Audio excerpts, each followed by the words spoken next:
এমন কিছু লোক আছে দ্বিতীয় ক্যাটেগরি, যারা টাকা ধার করে এবং তা ফেরত দেওয়ার কোনো ইচ্ছা না থাকা অবস্থায় মারা যায়। অর্থাৎ তার ইচ্ছা ছিল না কোনোদিন ফেরত দেওয়ার, এই অবস্থায় সে মারা গেছে। এই ধরনের লোকেরাই, যাদের নেক আমল তাদের কাছ থেকে এমন দিনে কেড়ে নেওয়া হবে যেদিন দিনারও থাকবে না, দিরহামও থাকবে না। এই কথা বলে এখন আমি যে বিষয়টা শুরুতে বলেছিলাম যে আমরা ব্যক্তিগতভাবে কতটা পদক্ষেপ নেওয়া দরকার ঋণ পরিশোধ করার জন্য, এবং কোন পদক্ষেপগুলা নিলে আল্লাহ রাব্বুল আলামিন খুশি হবেন এবং আমাদের ঋণ পরিশোধের ব্যবস্থা করে দিবেন।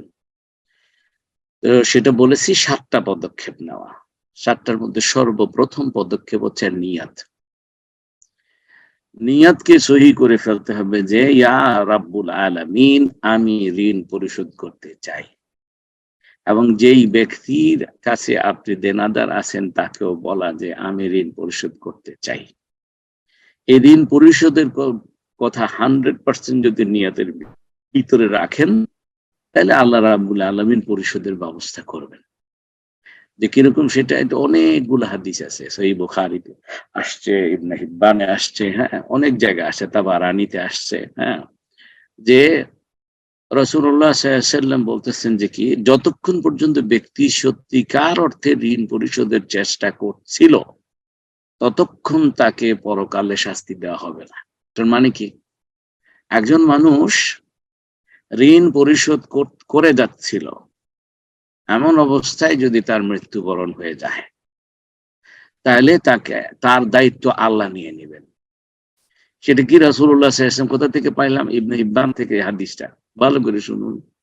আমি মানে অনেকে আছি জেনুইন, আমি কিন্তু ওই ওই ধরনের ঋণগ্রস্ত ব্যক্তি সম্পর্কে আলাপ করছি না এখানে, যাদের বদ অভ্যাস আছে। আমি এরকম মানুষও অনেক পেয়েছি, এবং ইভেন আমাদের ইংল্যান্ডে এখানেও কমিউনিটিতে আসে, যে কদিন পরে পরে আমি এরকম এক ভাই আছে, জানি যে তার সম্পর্কে একটা বদনাম আছে।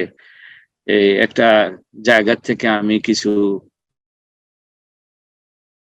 চেক পাবো, একটা চেক নিয়ে এসে বলতেছে এই দেখেন, আমি এটা কিন্তু আগামী তারিখের মধ্যে এটা পাবো, জেনুইন কিছুটা, এটা বলে আপনার কাছ থেকে ধার নেয়। চেকটা তো এরকম করে আপনার অনেক মানুষের কাছ থেকে নিয়েছে, তো ওই ভাইটা পরিচিত হয়ে গেছে। তো এই জন্য আমরা বিভিন্ন সময়ের ভাইদের ব্যাপারে যে আপনি তাকে দিবেন না বা লোন দিবেন না। তো আমি সেই ধরনের মানুষের ব্যাপারে আলোচনা করছি না, আমি আলোচনা করছি যে ওই ধরনের আমাদের মধ্যে ওই ধরনের ভাই বোনদের যারা ঋণ পরিশোধ করার আপ্রাণ চেষ্টা করছে, তাদের জন্য আপনি যদি করতে চান, এবং সেটাই হচ্ছে নিয়ত। আচ্ছা, এখন সেটা কি বলছে, যে রাসূলুল্লাহ সাল্লাল্লাহু আলাইহি ওয়াসাল্লাম বলছেন, যে ব্যক্তি সত্যিকার অর্থে তার ঋণ পরিশোধ করার ইচ্ছায় মানুষের কাছ থেকে টাকা ধার করে, ভালো করে শুনেন, সুবহানাল্লাহ, আল্লাহ তার জন্য তা পরিশোধ করবেন। তিনি আরো বললেন, কোন মুসলমান, এটা সহিহ বুখারীতে আসছে, এটা কন্টিনিউশন হচ্ছে যে কোন মুসলমান কখনো ঋণ নেয় না যখন আল্লাহ জানেন যে তিনি তা পরিশোধ করতে চান, তবে আল্লাহ পার্থিব জীবনে তার জন্য তা পরিশোধ করবেন। অর্থাৎ এটার মানে কি? এটার মানে হচ্ছে যে আপনি যদি এমন কোন ঋণ নেন যেটা আপনি আল্লাহ জানেন যে আপনি পরিশোধ করতে চান, আল্লাহকে তো ফাঁকি দিতে পারবেন না। আল্লাহ যদি জানেন যে আপনি পরিশোধ করতে চান, এই চেষ্টায় আপনি রত আছেন, তাহলে আল্লাহ এই দুনিয়ার জীবনে পরিশোধ করে। সুবহানাল্লাহ, হ্যাঁ। তারপরে অন্য জায়গায় আবার তাবারানীতে বর্ণনা আছে, দেখি আপনার রাসূলুল্লাহ সাল্লাল্লাহু আলাইহি ওয়াসাল্লাম বলতেছেন যে ঋণ 2 প্রকার।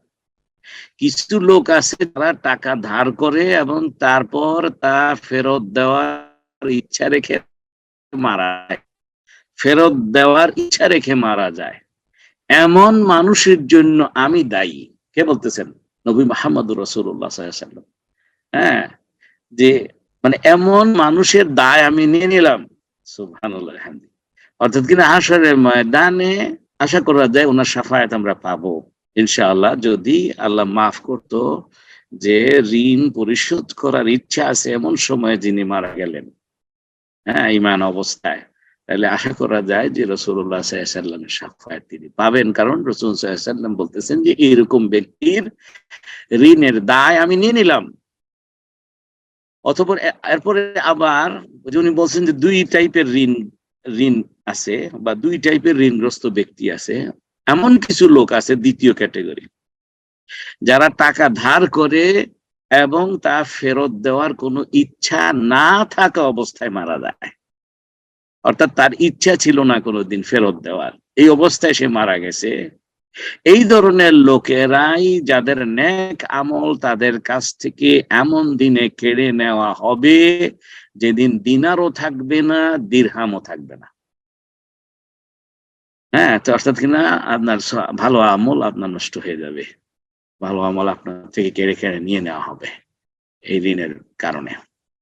এই জন্য সর্বপ্রথম যেই পদক্ষেপ হচ্ছে যে করে অথবা গরিমসি করতেছিলেন, এরকম আসছে যে একটা দিন আছে, যে ভাইয়ের দিন, ভাই তো না দিলে কি হয়, এরকম একটা হয়তো ফিলিং আপনার ছিল।